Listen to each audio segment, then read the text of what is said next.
James, for taking the time to come out and visit Excel Academy today.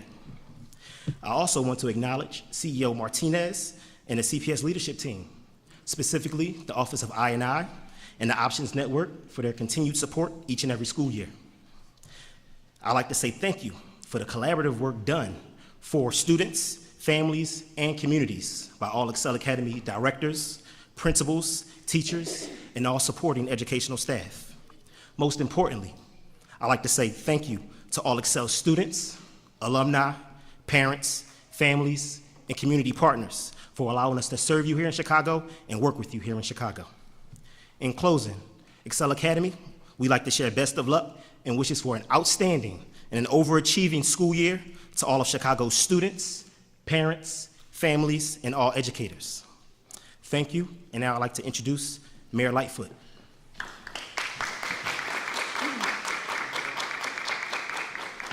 Thank you, Executive Director Haley, and good morning, everybody. It's great to see you. Today I'm thrilled to be here to personally wish Excel, South Shore, and the rest of our CPS schools a very happy first day of this new school year and a successful school year. As you heard, joining me in this effort is CPS CEO Pedro Martinez. We'll be joined by CPS Chief Education Officer Bogdana Chakumbaba. You heard from Executive Director Haley, and there are some students from the school who are here, and we're grateful to see you and wish you a great first day. The first day of school has got to be one of my favorite days of the year, and I'm truly excited to be celebrating here on the South Side. I've had the good fortune today to travel all over the city. Started off on the far north side, went to the west side, and now here on the south side, across our great city. And what I've seen is this. I've seen excited students, parents, principals, teachers, and staff. And the unifying thread between all these different schools, different campuses, different demographics, is the excitement and enthusiasm to be back in school in person. And of course, I've been happy to see all the new outfits, the new hairstyles, the great kicks that the kids have been wearing, just a level of enthusiasm, and the parent support for these schools is really off the charts. And we've been to both traditional schools, charter schools, and now an option school here in the form of Excel. And option schools, for those of you who don't know, are schools that support our students who face some challenges and barriers to academic success. Last year, I believe, I was the first mayor to choose to ring in the first day of school at an option school, and that was Ombudsman Chicago South. Why are we emphasizing option schools? Very simple. Because we must continue to commit to uplifting and encouraging all of our young people who choose to come to school every day to advance their academic career despite whatever roadblocks that might threaten to hold them back. And that's why we place extreme emphasis on option schools. And let me just tell you that since I visited Ombudsman Chicago South last year, we make great strides in providing even more supports and opportunities for schools that serve these amazing students. For example, CPS has formed a new network for option schools and expanded summer opportunities and programs to ensure that our students in option schools have enriching spaces and safe spaces to explore their talents and discover their potential. The bottom line is we're saying to our options community, our students, their parents, their supporters, you are a much beloved and important part of our CPS family. These opportunities over the summer included One Summer Chicago and CPS initiatives like Back to Our Future and Choose to Change, which gave students a chance to line up internships and jobs, receive financial support and individual supports as needed, and participate in career technical education, or CTE camps, to introduce them to a variety of industries, including aviation, automotive services, barbering, engineering, and so much more. In total, over 100,000 students participated in these incredible activities across our city, which are aimed at empowering our young people to achieve success now and well into the future. And to the school communities of Excel South Shore and other option schools, I want you to know that I am your biggest fan, advocate, and supporter. And we will continue to do everything we can to make sure that your students are set up for success. And let me also just say to all of our CPS communities, whether traditional, charter, or options, know that we will always support you and be with you every step of the way, from the first day of class to graduation and beyond. When our students are successful, our city is successful. And we've got to continue to dig down and make sure that we're making the investments that are necessary for all of our kids, regardless of background, demographics, geography. We want those kids to have the smiles on their faces like I saw all across our city today, a level of enthusiasm about seeing their friends that they may not have seen over the summer, but importantly, to embrace what learning looks like, because learning sets everybody up for success. So school leaders here in South Shore and the rest of our city are ready to welcome our students and their parents back and to continue caring for the academic and socio-emotional needs of our students. As with every year, this work is done in tandem with other city departments and agencies who are just as dedicated as we are in providing every single child and family with opportunities. Before I close, let me also give a big shout out and appreciation to CEO Martinez and his team, to Chief Education Director Bogdana Chakumbaba, and I also want to give a shout out to Jadine Chow, who is always in the background but does such incredible work to make sure that our school communities are safe. Thank you, Jadine. It's this hard work, teamwork, that makes a difference. I also want to thank our CPS staff members and faculty and volunteers who have not only spent months preparing for this day, but have also continued to support students and their families every single day throughout the summer. I also want to give a big thanks and shout out to all the safe passage workers throughout our city and our system. They are tireless workers, the eyes and ears of our community, and they deserve our thanks and praise. And last, of course, but not least, I want to thank our students and their families and their communities. I want to make sure that they know that they are loved and supported and that we're going to be here every step of the way on their journey to academic success this year. Even though the past couple of years have been tough on all of us, and especially our young people, we have a lot to be grateful and thankful for.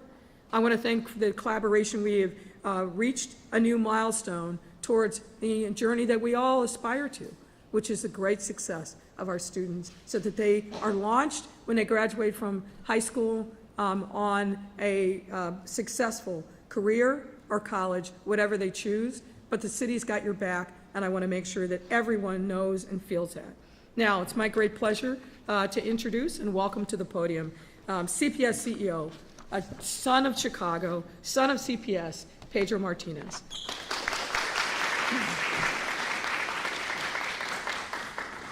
Thank you, Mayor, for that kind introduction and for being such a strong advocate for our students and families.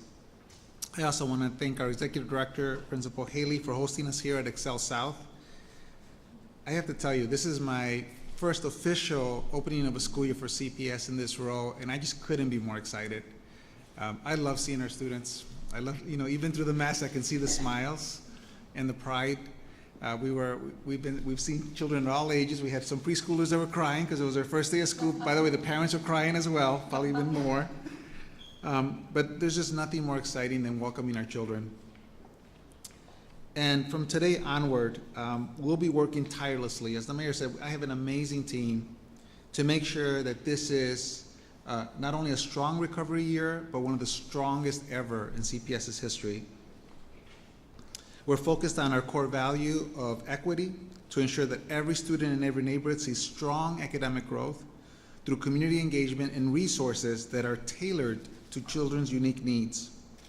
This is one of the reasons we're starting today at an option school, and I want to thank the mayor because she pushed us to do better. She said, you have to do better, especially by our option students. And because of her fierce advocacy, this has led to not only us creating a network where there'll be a lot more support for our students, but what I love is the prioritization of our students. For example, prioritize for summer programming, prioritizing for slots with our community colleges. because I'm the oldest of 12, 10 of us still alive, and each of my siblings, some of us took different paths. Some of my siblings, it wasn't a straight path right from finishing high school right to college. They took some different paths, but they found their way. And I know with the supports we're providing for our students, they will find their way. They will hit their potential. Our strong commitment to our option students reflects the vigor in which we'll be approaching a number of key issues this summer, from student safety to COVID-19 protocols to ensuring that all of our students have high-quality teachers and staff. I said earlier, I expect this to be one of CPS' strongest years ever, and I'm sure the top question on your mind is, how are you going to do that? This school year, we'll be introducing a 3-year blueprint. The blueprint is centered on our priorities, directly with our working with our school communities and listening closely to them as we reimagine how schools reach their new heights. Based on the community engagement we've done so far, we're entering this new school year with a number of priority areas that we can't wait to make progress on. These priorities include ensuring that every school has a high-quality academic and as well as enrichment offerings, expanding career awareness, ensuring that our schools are attractive to our students, implementing a continuous connected system for early literacy, and having exploration programs with real-world learning opportunities aligned to workforce needs. And I look forward to sharing more details on this blueprint with our staff, parents, and community partners. But going back to today, again, I couldn't be more excited to welcome our children. And I know that we're going to get a lot of questions on some of the challenges we have, but I'll just share with you, overall, our staff, first of all, I've been working around the clock to make sure buildings are ready. We're ending up, we're starting the year with a higher number of staff at all levels, especially teachers, compared to last year. And this is the first day. So the work is going to continue. And what I love is that last year, even when we finished the year, we had stabilized our academics. We were starting to see already metrics starting to rise, going on an upward trajectory, especially at our high school level. We're expecting this year, last year's class, to have a record level of scholarships. Oops, looks like that was a balloon. A record level of scholarships, and so we're going to be presenting to the community the more of these stats as we go into late September. So we see us building from last year's strength and even getting even that much stronger this year. In closing, I want to first thank our amazing team, because we have, from the mayor said, from our safe passage workers, which we were with them, and I tell them it's easy when the weather's this nice to be out there, but they're out there in the wintertime, they're out there when it's raining, making sure that our children feel safe going to and from school. Our custodial staff, who have been working around the clock to make sure the buildings are ready. Our transportation staff, who have been working around the clock, and I know I have some questions about transportation that I'll be happy to answer, but making sure we're routing more students than ever for the first day of school. And of course, our department's just getting teachers ready, whether it's professional development or even getting them onboarded into the district. So we just have an amazing team. I know I'm going to ask Chief Bogdana to say a few words just to say hello to everybody, but I know she's been going, by the way, running around all morning with going to schools as well. So my right-hand person, let me introduce our Chief Education Officer, Bogdana Chukumova.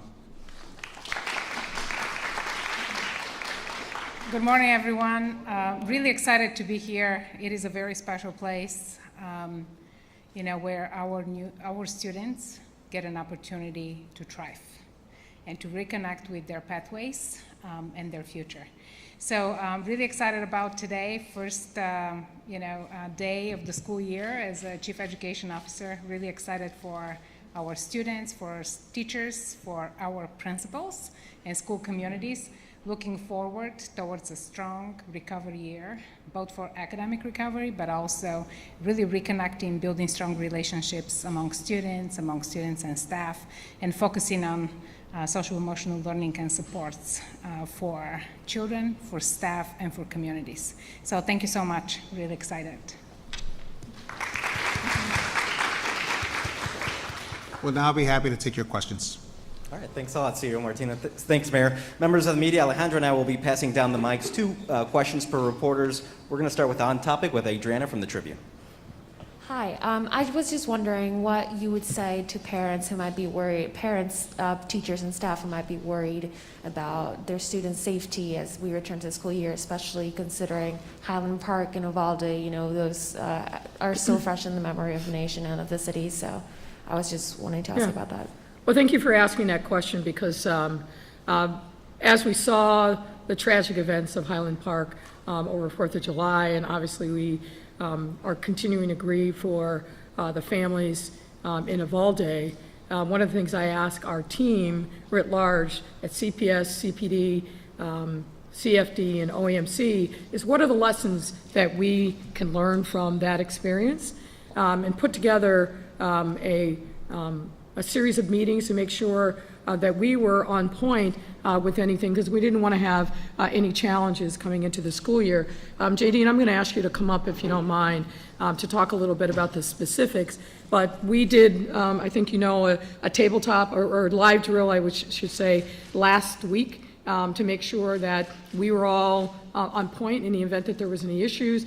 Jadine Chow, the head of safety and security for the school system, will talk to you about some of the additional things. But we look across the country all the time to make sure that we are taking in any lessons learned that we can. And certainly, all of us were aware of the after-action report that came out of Uvalde and some of the challenges that they had there, and we wanted to make sure that we were incorporating, we take safety and security in CPS very seriously, but we wanted to make sure that we were double checking and taking into consideration anything that we could learn from those circumstances, and I think that we've done that, and I'll let Jadine fill in some of the details. Go ahead.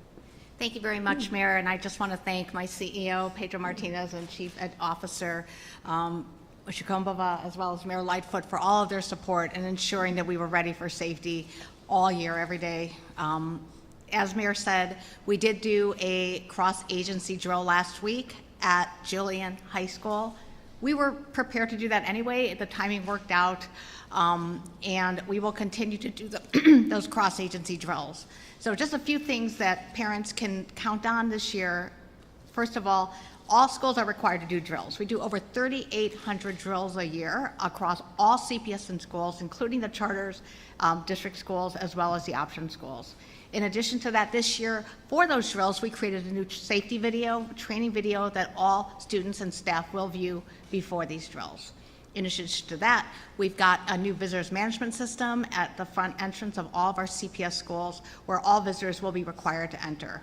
On top of that, and I can go on and on, we are doing programming because it's not just about physical safety. As you heard the mayor and CEO say, it's also about the emotional safety. The social emotional learning aspect of it is going to be highlighted this year where we know what's going on with our kids.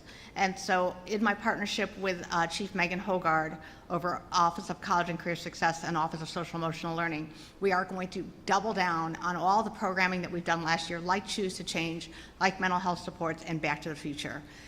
With all that, if you want more information, I would like to put a quick plug in for our new website, cps.edu /student safety and security. cps.edu /safety and security. Parents can watch a new video that we prepared in the voices of parents as well as in the voices of students. Plus, any information, if parents have see something, say something, we've got a new video on that webpage as well. Thank you so much. All right, Sally Fox. Hi, CEO Martinez. When we spoke, I think it was last week, you said you needed about 1,000 teachers still. Where do we stand with staffing right now?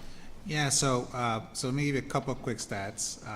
We are officially today, we're starting about 170 teachers more than we had last year in schools right now.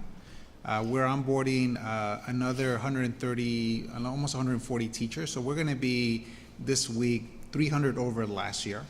Our vacancy rate is going to be in the low 4s. We were just under 4 last year, but we've also added a lot more positions, and so it is what I've told everyone is that we're in a much better place than last year. We're still going to be hiring throughout the semester. We also we have cadre substitutes that are individuals that we can put in assignments for long term, so months versus day to day. And we also have raised the pay rates. They're actually starting now at a salary of a first-year teacher, which is the highest we've ever done. So that's also allowing us to attract more. These are, by the way, certified teachers that for whatever reason, they don't want a permanent assignment. They want their flexibility. And so we're also doing that as well. So I feel overall confident. There's going to be individual, we'll look at individual school issues here and there, but overall, I feel very good. I'll give you another example because I know I might get this question ahead of time. The concern about we won't have enough teachers for intervention teachers. Overall, we're actually in a really good place. I was just at a school, 1,200 students. They have 3 intervention teachers. They're fully staffed. There might be some schools that are smaller that, again, we're looking at to make sure because there, one vacancy can mean a lot. So those are the schools that we're looking at now just to make sure as we deploy our cadre substitutes, these are, again, individuals that can be in assignments for long term, that we can prioritize those schools. So again, but we're going to keep hiring. And so for our community, we're still hiring bus drivers. We're still hiring custodial staff. We're still hiring crossing guards. So please just know that we're going to be hiring, throughout the year. Okay, quick follow-up on that. You said you were in a better position than we were last year. How many do you still not have? I'm not sure if you said that in there. Just because I'm asking, because I know my sophomore didn't have a math teacher this morning. No. So the vacancies right now, we're hovering, we're going to hover around 900, up from about around 600 last year. Nader, Sun-Times.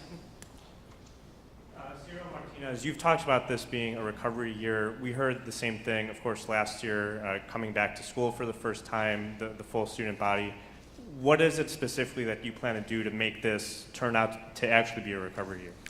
So I will tell you, we did so much front loading, not only as part of our budget, making sure that we prioritize those key resources. We have over 180 academic coaches. It's been since 2006 since we provided academic coaches. These are schools mostly on the south side and west side where maybe they have newer teachers, they need more support. Of course, roles that providing teachers to have intervention teachers across the district, not just one per school, but really larger schools even having more. We had a record number of summer programs. Over 90% of our schools were open. We served over 91,000 students this summer. The vast majority of that programming was enrichment programming, so really just getting students to get excited about school. So all those have been front-loaded, and I'll tell you, overall, even though we still have some challenges, COVID is still with us. It's a tight labor market. When you go to our schools, you could feel just a difference. You could feel a sense of excitement, a sense of hope. Now, I'll tell you what my chief education officer and myself always talk about. Again, when we tell our principals and teachers, you're feeling good right now, we're going to make sure you experience it. So that's really the goal, is to make sure that we continue to work with our schools, problem solve. But in most areas, like I said, we feel we're in a much better place than we were even, last year. So, you know that, put in the context, Oh. vacancies, 23,000 teachers. Yeah, so I'm sorry. So Mayor made a great point. Again, remember, we added over 500 additional teaching positions, so we're almost at 22,000 teaching positions. So again, when we say we have a vacancy rate, we're going to have about 900, that's on a base of 22,000. The other thing also you have to keep in mind is the way we do our budgets, and this is a good thing for stability, we budget based on last year's enrollment.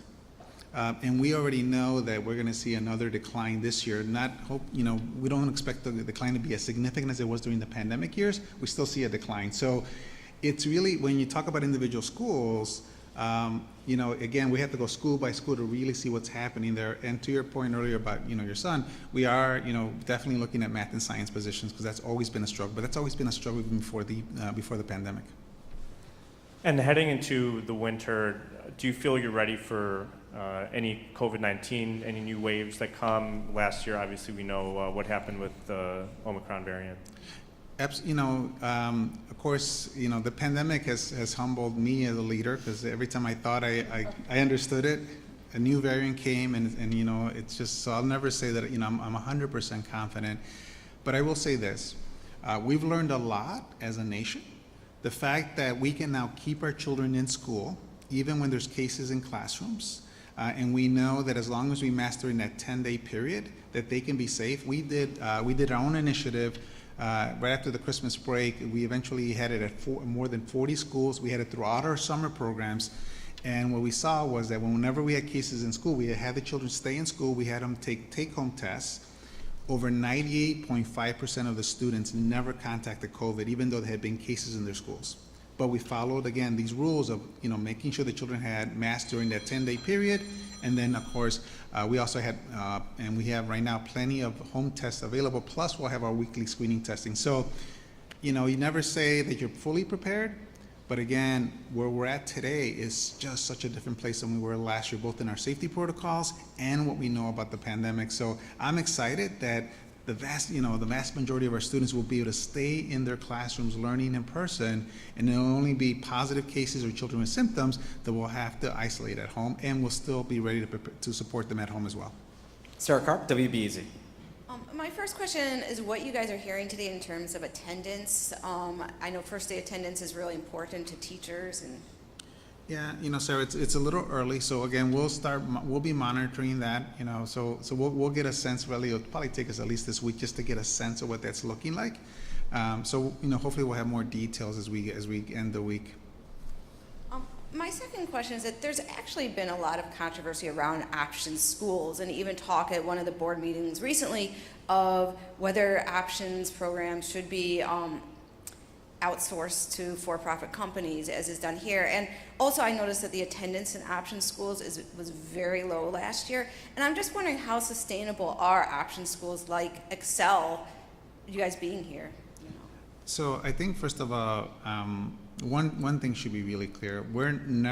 Our priority is always going to be to make sure students just have the ability to reconnect. For so many of our students in option schools, again, I saw with my own siblings, not everybody takes the same path. And many times, especially when things happen in life and students have to, they get disengaged for a short time, it's not always easy to come back to us. And by the way, that's true at every district in the country. So what I love about our option programs, it gives those students that ability to do that.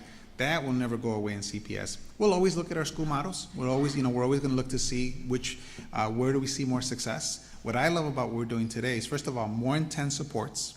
So making sure that we are following up with students that for whatever reason we're seeing a higher absenteeism rate. So that's going to be provided centrally by our academics team. In addition, through the support of the mayor, a prioritization of services for these students. So whether it's jobs, whether it's mental health supports or social and emotional supports, there is a prioritization not only from CPS but from the city, and that has never been. We've never seen that before Mayor Lightfoot. So I'm optimistic. I'm optimistic. Chancellor Salgado already has said, any of our students in the option schools, you have a free tuition. You will not pay one penny to go to the community college. And so that's going to be my push for our students is get your high school diploma with us. Let's talk through what your plans are. And there's plenty of work pathways that we can support you with. And again, you're going to be prioritized. And I think that's the way it should be. Mauricio? Let me, if I may, just comment on that last question. My support of option schools is unequivocal. We need these schools to be successful because they're our kids. And we need to make sure that we provide even additional resources to support the option schools community. Of course, we'll hold them accountable to the same high standards that we do all of our schools, whether traditional or charter, but we need to make sure that these schools are successful, because if they are, then our students are successful. Our students, our kids, our residents, and we need to make sure there is no ambiguity about what our supports are for these schools. And as long as I'm mayor, we're going to make sure that our option school students have every opportunity to succeed. So I wanted to make sure that that was quite clear. Thank you. Thanks, Mayor. Mauricio?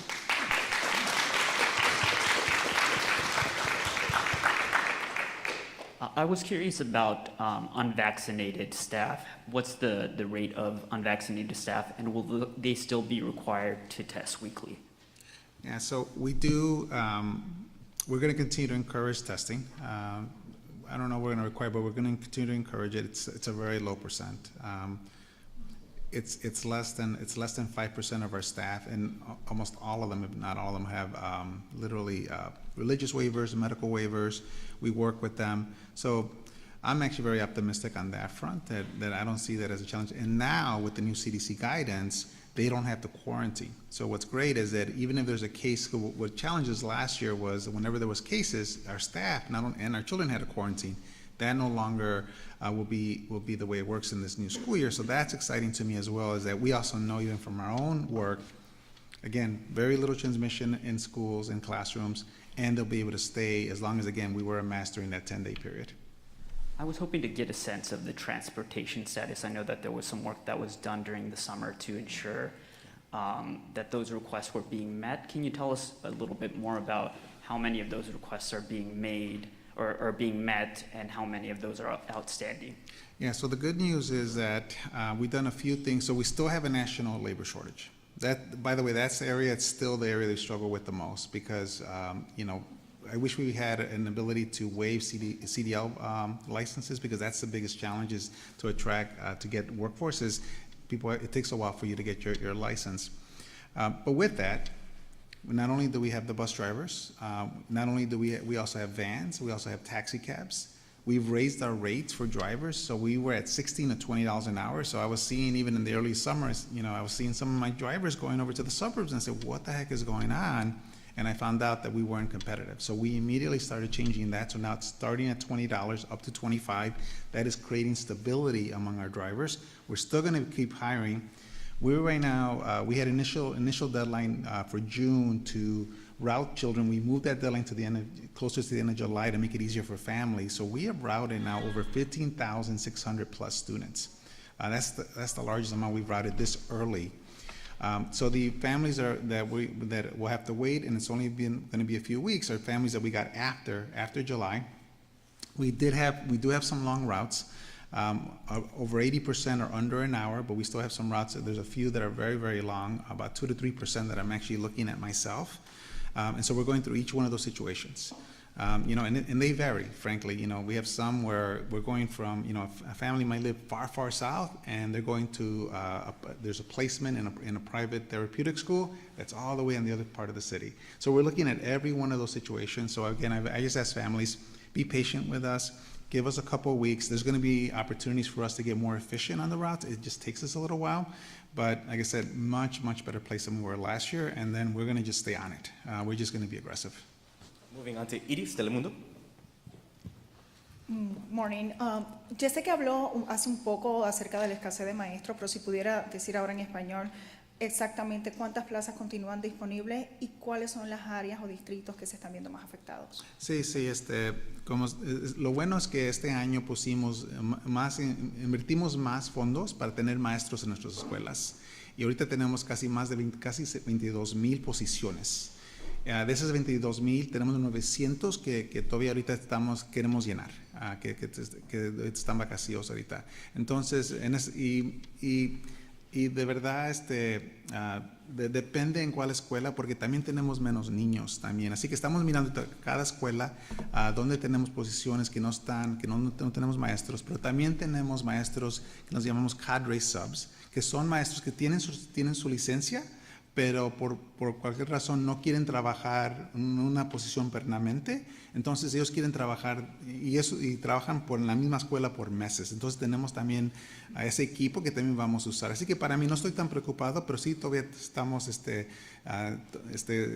buscando maestros. También manejadores de camiones. I was just saying again, going back to our vacancy, we have about 22,000 teaching positions. That's an increase from last year, over 500. About 900 we expect to be vacant in the first week of school. We're going to keep hiring, but we also have our long-term substitute school, we call it cadre subs, that are certified teachers that we're also going to be deploying, especially in schools where we see large vacancies. Y por último, ¿cuál usted considera que va a ser su mayor reto en este año escolar, especialmente cuando comienzan con escasez de maestros y también de conductores de autobuses?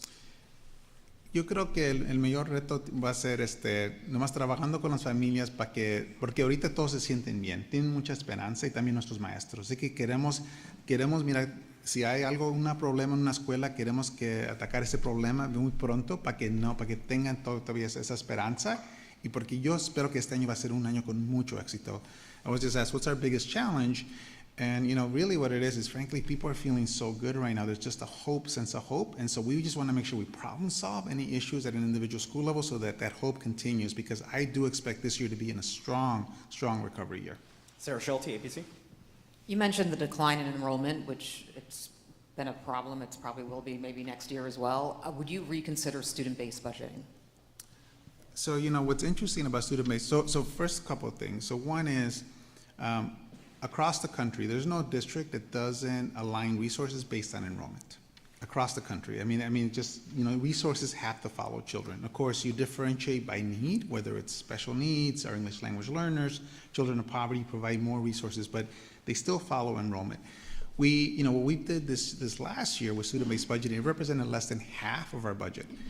And there is, the positives of student-based budgeting is that it gives principals, frankly, more autonomy. Because I don't want to tell a principal who might say, you know what, I want to provide more resources in this area, whether it's maybe making smaller class sizes in my primary grades, because that's where I really want to make my investment, or if I want to, free up resources to provide more professional development for schools. So I don't want to take that autonomy from principals.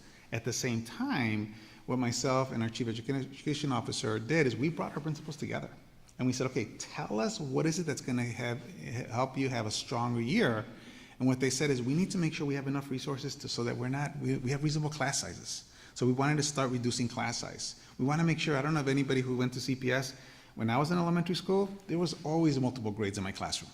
Always, at least one, sometimes even 2 grade levels.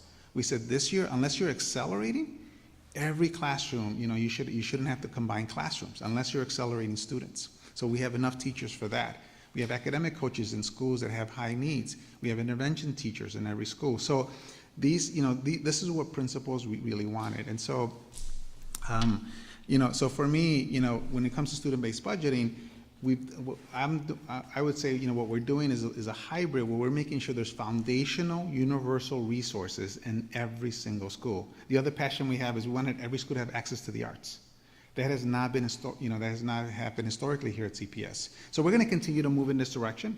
So we're going to try to balance autonomy, giving principals enough freedom to make some local decisions, while at the same time saying these are non-negotiables. You got to have these in your school, and that's something we'll continue to monitor.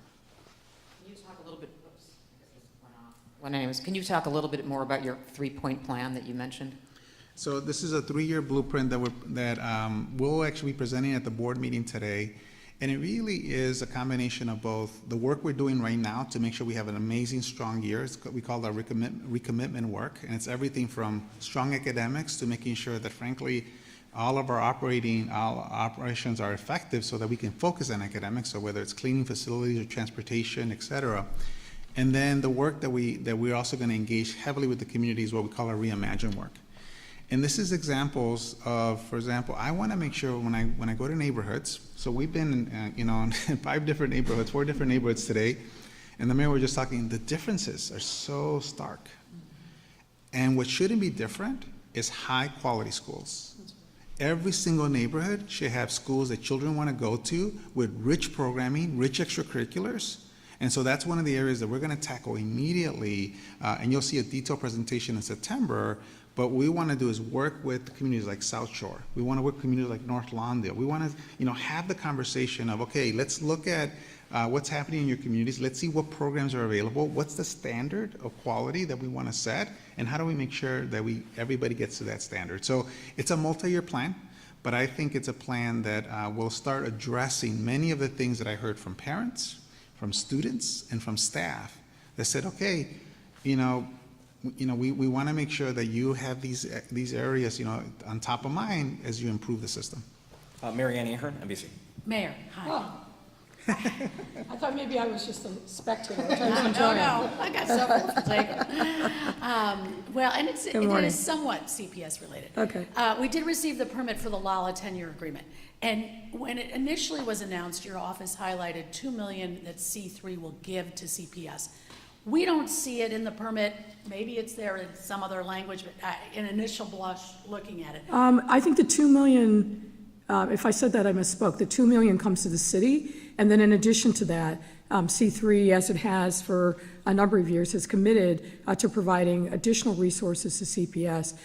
They're opening up internship opportunities. Every time they're here, they give a group of CPS students kind of a behind the scenes look at different jobs that go into putting on a festival as large as this, they go through actual drills where they help them do scheduling and programming. So there's a lot that they actually contribute to the CPS. So that 2 million that's the permit fee or whatever you're talking That's about, what but not a fee to CPS. Correct. It's to the city. All right, Yeah. I just want to, and where do you stand on, there's going to be some aldermen in the next meeting who want to prevent big events like NASCAR or the LALA agreement from being agreed to without their approval? Well, I've heard that from a small handful, and I think it's a small handful, and we're talking to them. But fundamentally, sometimes we've got to move a lot faster than the city council process will allow,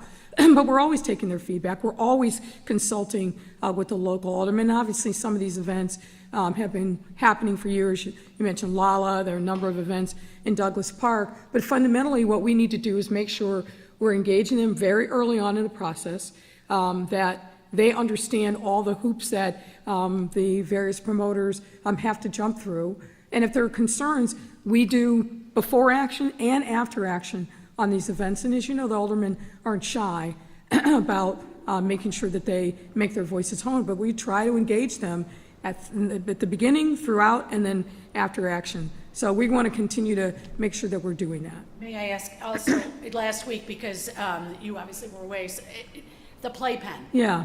Could you talk about that? I will. Should there be some restrictions put in place there? So I'm very concerned, obviously, and first and foremost, I want to extend my condolences to the people that were injured and also the folks that passed away. I think the thing that we've got to think about, and we've been having this conversation since we've seen a repeat of these incidents, is what more can we do as a city to emphasize water safety? People, I think, sometimes forget, because our lake looks like an ocean. It's not. It's a lake. And when you get in, particularly in the deep ends, you sink to the bottom. You're not buoyant like you are in salt water. That's why we usually start off our summer safety press conference in May talking about the need to make sure that people are safe. I think we've got to do some more to re-educate people about the potential dangers of being out in the lake, but also what we've seen is a number of instances involving boating, and I think we've got to do more to emphasize that. I know that there was some work done on that last week while in my absence, but we've got to emphasize to folks, the lake is beautiful. It's what sets us apart from other cities, but you've got to be careful, particularly when you're on the water, whether it's swimming, whether it's boating, or engaging in some other activity. But I am concerned about the rash of incidents that we've seen, I think really just in the last 2 weeks. Thanks a lot, Mayor. Thank you, Mary Ann. Right. Thanks. That's a wrap, everyone. Have a great day. No, he's not worth spending any time talking about. Look, I will just say this. I am continually mystified by somebody who aspires to be the governor of the entire state, who doesn't educate themselves about the facts of the largest city in the state, doesn't educate themselves about public safety in our city and the progress that we've made, doesn't educate themselves about the incredible economic prowess of the city and what we've experienced in 21 and 22. How can you say to the voters, I want your vote, when you don't even do the basics to educate yourself about what's happening in the education, talking about education because we're here now, but the economic engine of the state. By estimates, 50 to 60% of the economy is in Chicago, and if you look at Chicagoland, that's 80%. Really? You don't want to educate yourself about that? And to spread lies and mistruths about what's happening in our city, I would say I'm disappointed, but unfortunately this is a pattern with him and his supporters. They don't want to tell the truth about Chicago. They want to appeal to the lowest common denominator of the Republican base. And newsflash, folks, you won't get elected as the governor of the whole state by pandering to the lowest common denominator and not telling the truth about Chicago. So I'm always going to stand up and advocate for my city. And importantly, I'm just going to say, all these folks that are out there who want to aspire to different offices, tell the truth. Just tell the truth. We can have an honest debate about policies, procedures, but tell the truth. Let's start with that. Thanks a lot, Mayor. Thanks, everyone. Have a great day.